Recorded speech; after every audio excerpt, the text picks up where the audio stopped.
Good morning, dear students. Now you are going to learn Economics Unit 1 Tax and its importance. Tax and its importance means that is the importance for tax. Tax வரியும் அதனுடைய முக்கியத்துவம். Okay? First of all, what is tax? The tax means sales of revenue. Okay, and the tax means sales of revenue. Revenue means, what is that meaning of revenue? Varumana, varuvai அப்படினு சொல்லுங்க. That means revenue. So the next one, what is that meaning of tax? Means sales of revenue. That another one, the welfare of the society. The government has to perform various functions, so it requires revenue. The welfare of the society, அதாவது ஒரு சமுதாயத்தினுடைய நலனை பாதுகாக்கணும் அப்படிங்கிறதுக்காகவும், ஓகேயா, ஒரு சமுதாயத்தினுடைய நலனை பாதுகாக்கணும் அப்படிங்கிறதுக்காக the government has to perform various functions. அதனால் அரசாங்கம் என்ன பண்ணுறாங்க, இந்த கவர்மெண்ட் இந்த வேரியஸ் பெர்ஃபார்ம் வேரியஸ் ஃபங்க்ஷன்ஸ். அதனால் அரசாங்கம் என்ன பண்ணுறாங்க, அவங்களுடைய பல்வேறு திட்டங்களை செயல்படுத்தணும், அவங்களுடைய வேரியஸ் ஃபங்க்ஷன்ஸ் பல்வேறு பணிகளை செயல்படுத்தணும் அப்படிங்கிறதுக்காக என்ன பண்ணுவாங்க, பல வருவாய் அப்படிங்கிறது அவங்களுக்கு தேவைப்படும். So it requires revenue. அதுதான் வருவாய், அதாவது டேக்ஸ் என்று அழைக்கப்படுகின்றது. ஓகே, அதில் first one topic taxation. The first one topic taxation. Taxation means என்ன அப்படின்னு பார்த்தோம்னா வரி விதிப்பு. Okay, taxation is a term for when a taxing authority, usually a government, levies or imposes a tax. அப்போ what is taxation? Taxation is a term for when a taxing authority, usually government, அதாவது என்ன கொடுக்குறாங்க, வழக்கமாக கவர்மெண்ட்டால் செலுத்தக்கூடிய ஒரு வரி, அதுதான் என்னது, வரி விதிப்பு அப்படின்னு சொல்லி அழைக்கப்படுறாங்க. Okay, then the term taxation applies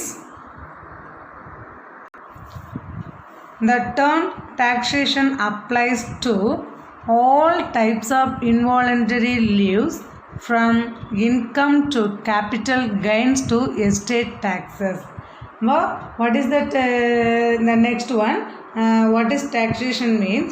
The term taxation applies to all types of involuntary. அதாவது என்ன கொடுக்குறாங்க, அனைத்து வகையாலும் விதிக்கப்படக்கூடிய இந்த வரி அப்படிங்கிறதா என்னது, வரி விதிப்பு. All types of involuntary means என்ன, income to capital gains to estate taxes என்ன கொடுக்குறாங்க, அதாவது ஒரு வருமானம் அப்படிங்கிறது முதலீட்டால் பெறக்கூடிய ப்ராஃபிட், லாபம், அதான் capital gains to estate taxes. வருமானம் அப்படின்னு என்னது, இந்த கேபிட்டல் முதலீட்டால் பெறக்கூடிய ப்ராஃபிட் ஆர் அசஸ்ட், சொத்து. அப்போ இதிலிருந்து பெறக்கூடிய ஒரு லாபம், ப்ராஃபிட் அல்லது அசஸ்ட், இதுதான் என்னது, நம்ம செலுத்தக்கூடிய வரியை குறிக்கக்கூடியது. ஸோ தட் ஒன் இஸ் என்னது, டாக்ஸேஷன். ஸோ தோ taxation can be a noun R verb. அப்போ இந்த வரி விதிப்பு அப்படிங்கிறது நவுன், ஒரு பெயராகவோ இருக்கலாம், ஆர் வேர்ப், அல்லது என்னது ஆக்டிவ், செயலாகவோ இருக்கலாம். So it is usually referred to as an act. இப்போ இது என்னது, ஒரு செயல்பாட்டை குறிக்கக்கூடியதாக காணப்படக்கூடியது. So the resulting revenue is usually call taxes. அதனால தான் என்ன சொல்கிறாங்க, வருவாய்.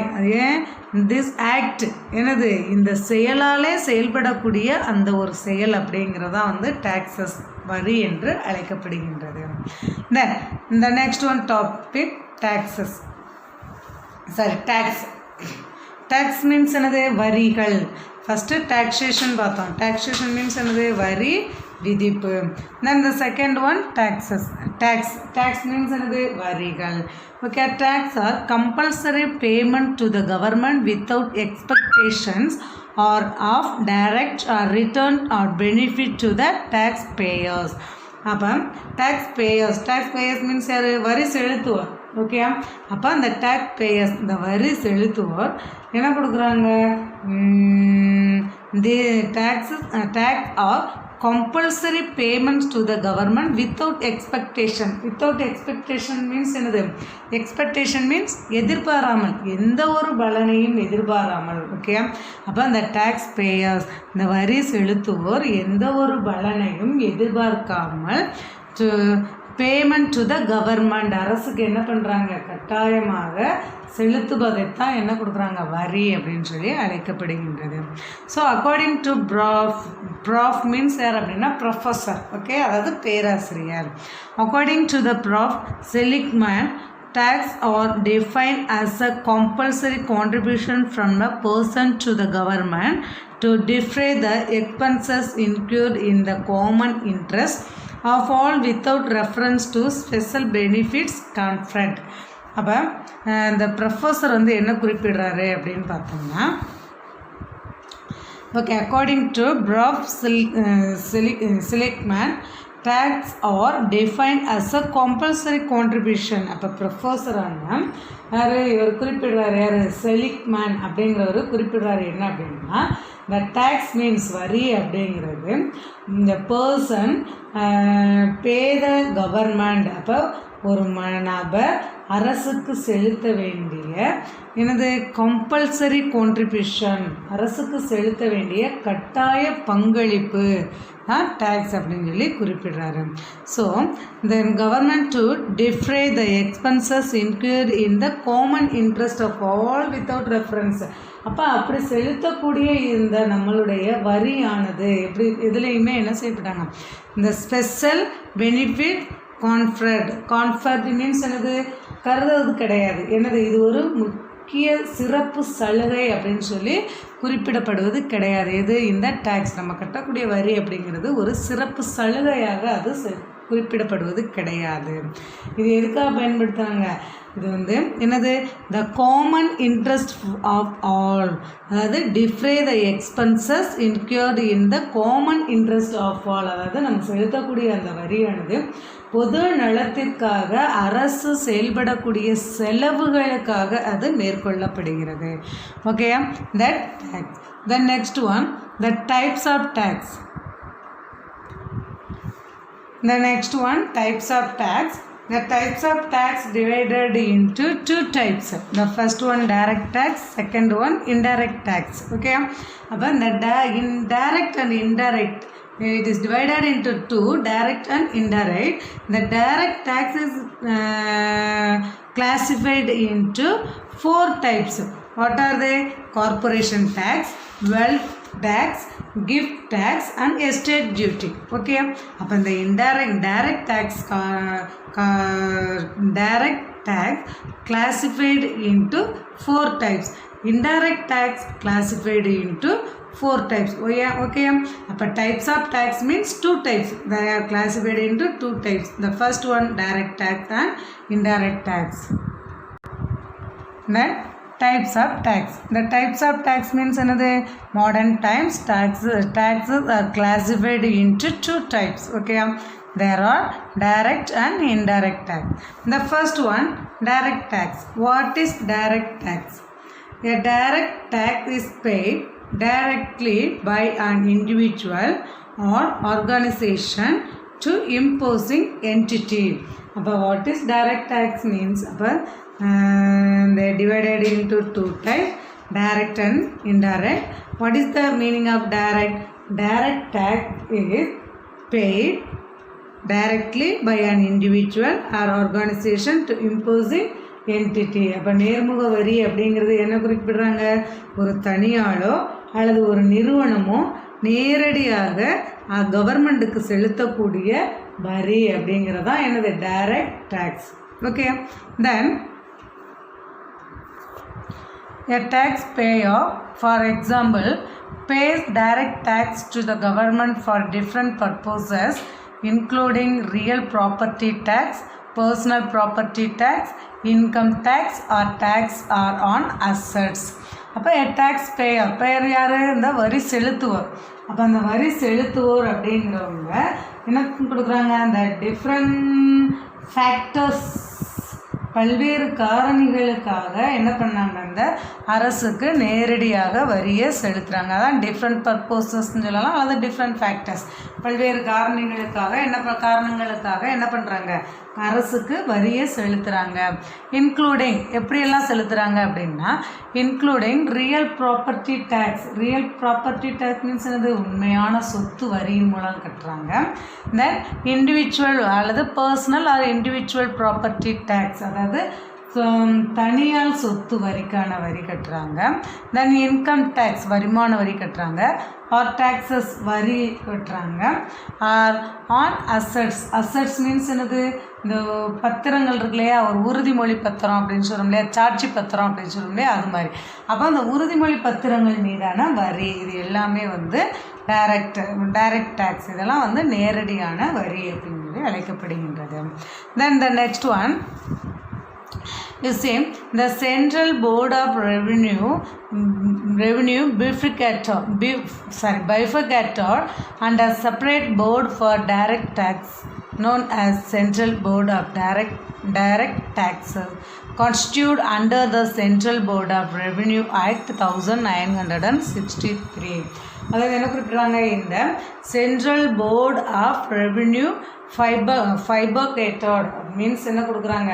ஒரு மத்திய வருமான சட்டம் அப்படிங்கிறது 1963 நேர்முக வரிக்கான மத்திய வருவாய் வாரியம், அதான் central board of revenue act, மத்திய வருவாய் வாரியம் அப்படிங்கிற பெயரில் ஒரு தனி வாரியம் அப்படிங்கிற ஒன்று அமைக்கப்பட்டிருக்காங்க 1963. Then first one, direct tax, that is divided into 4 types. The first one, corporation tax. Okay, then what is the meaning of corporation tax? It is levied on profits of corporation and companies. It is levied, இது எதை குறிக்குது? Company நிறுவனங்களையோ அல்ல corporations என்னது நிறுவனங்களையோ and companies அலுவலகங்களையோ கிடைக்கக்கூடிய profit, அந்த லாபத்தின் மீது செலுத்தக்கூடிய வரி அப்படிங்கிறதா வந்து எனது கார்பரேஷன் டேக்ஸ். ஒரு கார்பரேஷனை வச்சு நடத்துகிறோம் அப்படின்னா அதிலிருந்து கிடைக்கக்கூடிய லாபத்திலிருந்து நம்ம செலுத்தக்கூடிய ஒரு டேக்ஸ் வரி தான் வந்து கார்பரேஷன் டேக்ஸ் என்று அழைக்கப்படுகின்றது. It is charge on royalties, interest, gains from sale of capital assets located in India, fees for technical services and dividends. அப்போ இது இன்க்ளூடிங் இந்த கார்பரேஷன் டேக்ஸ் அப்படிங்கிறது எதுலெல்லாம் செயல்படுத்தப்படுறாங்க அப்படின்னா, ராயல்டிஸ் மீன்ஸ் என்னது காப்புரிமை, இன்ட்ரெஸ்ட் எனது வட்டி, gains from sale of capital assets located in India, அதாவது இந்தியாவில் செயல்படக்கூடிய கேபிட்டல் அசெட் மூலதன சொத்துக்களை விற்பனை செய்வதன் மூலம் பெறக்கூடிய ப்ராஃபிட் லாபம். தென் டெக்னிக்கல் சர்வீஸ் மீன்ஸ் அது தொழில்நுட்ப பணிகளுக்காக பெறப்படக்கூடியது. அண்ட் டிவைடன்ஸ் ஆகிய தொழில்நுட்ப பணிகளுக்காக பெறப்படக்கூடிய வரி, இதிலிருந்து பெறக்கூடிய வரி தான் வந்து corporation tax. The next one, wealth tax. Wealth tax means என்னது?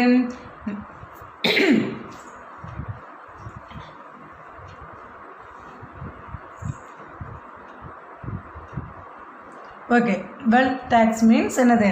சொத்நல வரி அப்படின்னு சொல்லுவோம். ஓகேயா? இந்த அல்லது சொத்து வரின்னு சொல்லலாம், அதுக்கு செல்வ வரின்னு சொல்லலாம். வெல்த் மீன்ஸ் என்னது? செல்வம். ஓகேயா?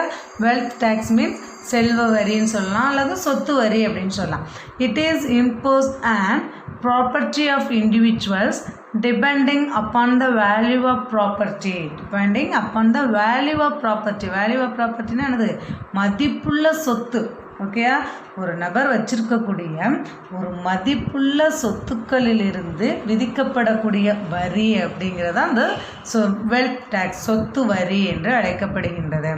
So the same property will be taxed every year on it's current market value. Current market value means என்னது, ஒவ்வொரு ஆண்டும் நடைமுறையில் அந்த அந்த சொத்துக்களினுடைய சந்தை மதிப்புகளை பொறுத்து தான் அதே அளவில் வரி அப்படிங்கிறது வசூலிக்கப்படும். Okay, it is imposed on property of individuals depending upon the value of property. இது வந்து என்னது, ஒரு நபர் வச்சிருக்கக்கூடிய சொத்துக்களின் மதிப்புக்கு ஏற்ப விதிக்கப்படக்கூடிய ஒரு வரி தான் வந்து wealth tax. Then the same property will be taxed every year on its current market value. அதாவது ஒவ்வொரு ஆண்டும் அவர் வச்சிருக்கக்கூடிய அந்த சொத்து மதிப்புகளை பொறுத்து அந்த அளவில் என்ன பண்ணுறாங்க, வரி அப்படிங்கிறது வசூலிக்கப்படுகிறது. Then the next one, gift tax. gift tax means என்னது, அன்பளிப்பு வரி. ஓகேயா, gift tax means அன்பளிப்பு வரி. It is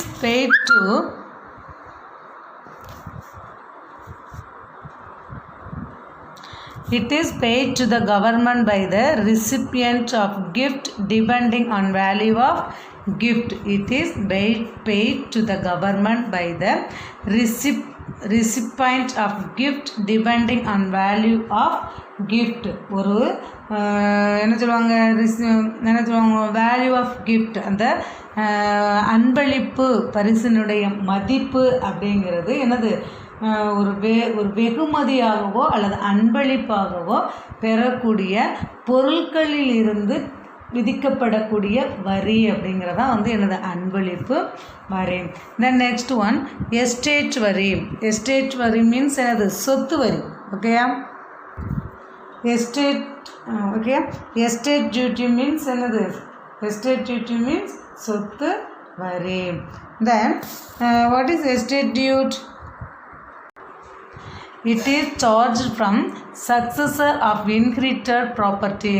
Inherited means ancestor means மூதாதையர்கள். இது வந்து மூதாதையர்கள், நம்மளுடைய முன்னோர்களுடைய சொத்துக்களின் மீது விதிக்கப்படக்கூடிய வரி அப்படிங்கிறது தான் இந்த estate duty. It is not desirable to avoid payment of taxes. இது வந்து நம்ம கட்டாயமாக செலுத்தக்கூடிய வரி விலக்கு அப்படிங்கிறது இதில் கிடையாது. So they are live directly on income and property of person who pay directly to the government. அதனால் இது என்ன செய்யலாம், அரசு, ஒரு கவர்மெண்ட்டுக்கு வந்து நேரடியாக ஒருவர் செலுத்தக்கூடிய வருமானம் அல்லது சொத்துக்களின் மீதான வரி அப்படிங்கிறது இது குறிப்பிடுகிறது. ஓகே, அந்த second one, indirect tax. It is also classified into 5 types. The first one, இப்போ first one, what is indirect tax? இப்போ மறைமுக வரினா என்ன? On the other hand, when eligibility to pay a tax, on the other hand, when eligibility to pay a tax. அப்போ மறைமுக வரினா என்ன?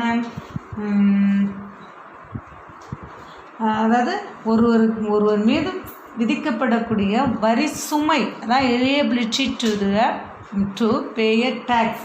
ஒரு ஆரம்பத்தில், அப்போ அந்த ஆரம்பத்தில் வந்து ஒருவர் மீது விதிக்கப்படக்கூடிய ஒரு வரி சுமை அப்படிங்கிறது என்னது தான் வந்து is one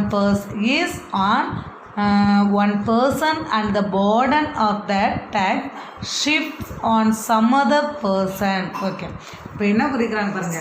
On the other hand, when eligibility to pay a tax is on one person and the burden of that tax shifts on some other person, this type of tax is called an indirect tax. அப்போ மறைமுக வரினா என்ன கொடுக்குறாங்க, இந்த beginning, ஆரம்பத்தில் அல்லது தொடக்கத்தில் ஒருவர் மேலே விதிக்கப்படக்கூடிய வரி சுமை அப்படிங்கிறது some other person, மற்றொருவர் மீது மாற்ற இயலக்கூடிய ஒரு முறை தான் வந்து என்னது, இன்டைரக்ட் டேக்ஸ். ஒருத்தர் மேலே இப்போ வரி சுமையை சுமத்துறோம் அப்படின்னா அவரால் முடியல அப்படின்னா உடனே என்ன செய்யலாம், some other person, மற்றவங்க மேலே நம்ம ஈஸியாக அதை திணிக்கலாம். அதுதான் வந்து என்னது, இன்டைரக்ட் டேக்ஸ் என்று அழைக்கப்படுகின்றது. Okay, then indirect tax is a tax whose burden can be shifted to others. இப்போ இந்த இன்டைரக்ட் டேக்ஸ் அப்படிங்கிறது வந்து ஈஸியாக என்ன பண்ணிடலாமா, ஒரு பொருளை யார் வாங்குகிறாங்களோ அல்லது அந்த பொருளை மற்றவங்க மீது சுமத்தப்படுவது எளிதான சுமையாக கருதப்படுகின்றது. Then next one, service tax.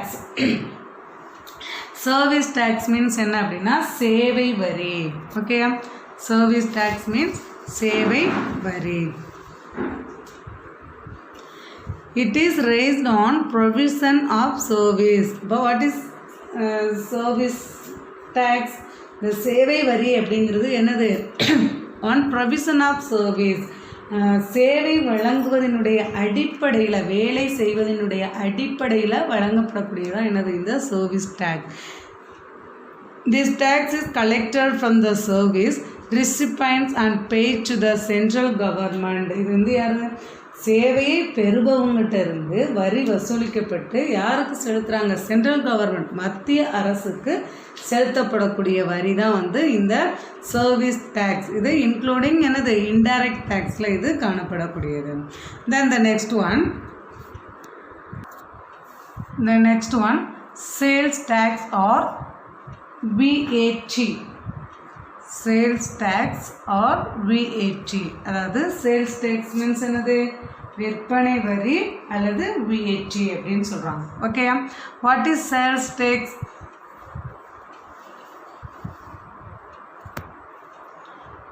It is an indirect tax on sale of goods because liability to collect tax is that of shopkeeper, but the burden of that tax falls on the customer. அப்போ it is an direct tax on sale of goods. Sale of goodsனா என்னது? பண்டங்களை விற்பனை செய்வது. ஓகேயா, அதாவது என்ன குறிப்பிடுறாங்க? விற்பனை வரி அப்படிங்கிறது விற்பனை செய்யக்கூடிய பொருட்களின் மீது விதிக்கப்படக்கூடிய வரியை தான் என்னது? விற்பனை வரி. இது ஒரு என்னது? Indirect tax. இது வந்து ஒரு மறைமுகமான வரி அப்படின்னு சொல்லி அழைக்கப்படுறாங்க. தென் அடுத்து யார்?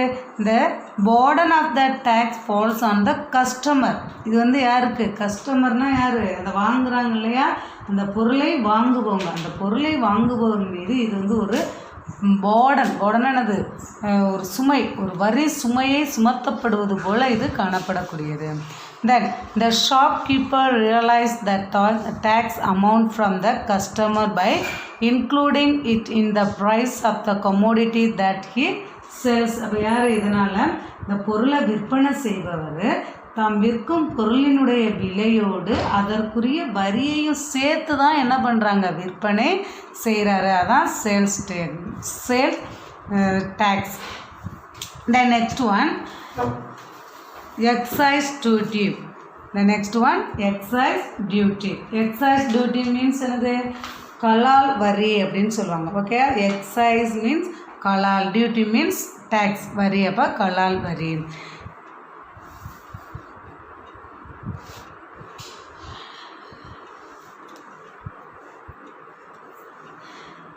It is paid by the producer of goods. It is paid by the producer of goods. இது யார்? அதாவது ப்ரொடியூசர், இந்த உற்பத்தியாளர் இருக்கார் இல்லையா, அவர். ஓகே, அப்போ it is paid by the producer of goods who recovers it from wholesalers and retailers. ஹோல்சேலர்ஸ்னால் யார்? மொத்த விற்பனையாளரோ அல்லது ரிட்டைலர்ஸ், சில்லறை விற்பனையாளரிடமிருந்து இந்த பொருட்களை வாங்குபவர்கள் செலுத்த வேண்டிய வரி தான் என்னது? இந்த excise duty. Okay, and then this tax in India is levied by the central government. இந்த இந்தியாவில் இந்த வரியானது யாரால் சுமத்தப்படுறாங்க? சென்ட்ரல் கவர்மெண்ட், மத்திய அரசாங்கத்தால் இது சுமத்தப்படுகிறது. Then the next one, entertainment tax. Entertainment tax means என்னது? பொழுதுபோக்கு வரி. ஓகே, entertainment tax means பொழுதுபோக்கு வரி. The state government charge tax on every transaction related to entertainment. அதாவது இந்த ஸ்டேட் கவர்மெண்ட், இந்த மாநில அரசாங்கத்தினால எனது charge tax on every transaction related to entertainment. அப்போ இந்த மாநில அரசானுடைய என்டர்டைன்மெண்ட் பொழுதுபோக்கிற்காக ஒவ்வொரு முறையும் வசூலிக்கப்படும் வரி அப்படிங்கிறது எனது என்டர்டைன்மெண்ட் டேக்ஸ் பொழுதுபோக்கு வரி என்று அழைக்கப்படுகின்றது. Some examples are movie tickets, the video game arcade, stage shows, exhibitions, then amusement park and sports related activities. இப்போ எக்ஸாம்பிள்ஸ் என்னென்ன பாருங்கள். திரைப்படம், ஓகே, மூவி டிக்கெட்ஸ் திரைப்படங்களுக்கான வரி. தென் அடுத்து என்னது, வீடியோ கேம் ஆர்கேட், என்னது விளையாடுங்களே அந்த விளையாட்டுக்கள் அது. தென் ஸ்டேஜ் ஷோஸ், மேடை அரங்கேற்றத்திற்கான நிகழ்ச்சிகளுக்கான வரி. தென் எக்ஸிபிஷன்ஸ், கண்காட்சிகள். தென் அம்யூஸ்மெண்ட் பார்க்ஸ், பொழுதுபோக்கான பூங்காக்கள். Then sports related activities, then என்னது விளையாட்டு தொடர்பான செயல்பாடுகள். இதுக்கெல்லாம் வசூலிக்கப்படக்கூடிய வரி தான் என்னது entertainment tax. Then next one goods and service tax. அப்போ குட்ஸ் மீன்ஸ் என்னது பொருள், தென் சர்வீஸ் மீன்ஸ் என்னது சேவை, அதாவது பொருள் மற்றும் சேவை வரி அல்லது சரக்கு மற்றும் சேவை வரி அப்படின்னு சொல்லுவாங்க. That is short GST. Then goods and services tax is the kinds of tax imposed on sale, manufacturing and usage of goods and services. அப்போ what is GST? பொருட்களினுடைய விற்பனை, ப்ரொடியூஸ் உற்பத்தி, then okay, then manufacturing and usage of goods and service. அந்த பயன்பாடு, பொருட்களினுடைய விற்பனை, உற்பத்தி, பயன்பாடு, இந்த அடிப்படையில் விதிக்கப்படக்கூடியதுதான் வந்து எனது goods and service tax. Then this tax is applied on services and goods at a national level with a purpose of achieving overall economic growth. அப்போ இந்த வரியான வகை இது இந்த goods and tax, goods and service tax அப்படிங்கிறது என்னது ஒரு தேசிய அளவில், ஓகே, இது வந்து என்னது தேசிய அளவு, நேஷ்னல் லெவல், அதாவது தேசிய அளவில் ஒட்டு மொத்தமான எக்கனாமிக் க்ரோத், பொருளாதார வளர்ச்சியினுடைய அடிப்படையில் இந்த குட்ஸ் அண்ட் சர்வீஸ் வரி அப்படிங்கிறது என்னது விதிக்கப்படுறாங்க. GST is particularly designed to replace the indirect taxes. GST is particularly designed to replace the indirect taxes imposed on goods and services by the central and state. அப்போ இந்த goods and service tax அப்படிங்கிறது வந்து ஒரு indirect டேக்ஸுக்கு மாறாக என்ன பண்ணுறாங்க, இந்த central state மத்திய மாநில அரசுகளால் இவ்வரியானது என்ன செய்யப்படுறாங்க, சிறப்பாக வசூலிக்கப்படுகின்றது. Okay, now with this lesson is over. You want to study this chapter only 3 questions. And the first one another define tax. Okay, then first one define tax. The second one write any 3 importance of tax. And then what are the types of tax? The first one question define tax. Then fourth one question write any 3. Okay, you want to study this lesson only one define tax. Then fifth one what are the types of tax and explain it. Then the sixth one then what is goods and service tax. Okay, the give short answer. You want to study 4 question 1, 5, 6, 7. Okay, and then 8th one also distinguish between the direct and indirect tax. What is direct tax, what is indirect tax, only you write this one. Then the next one give briefly answer. You want to write explain the direct and indirect tax with examples. Then only one question give brief answer means only 4th one question only you want to study. Okay, you need not study other questions. because of this one is reduced syllabus. Okay appa? Okay, give short answer. You must study defined first one, fifth one, sixth one, seventh one, eighth one. Give brief answer means only you must study fourth one question. You need not study other questions. Okay, thank you. We will see the next class.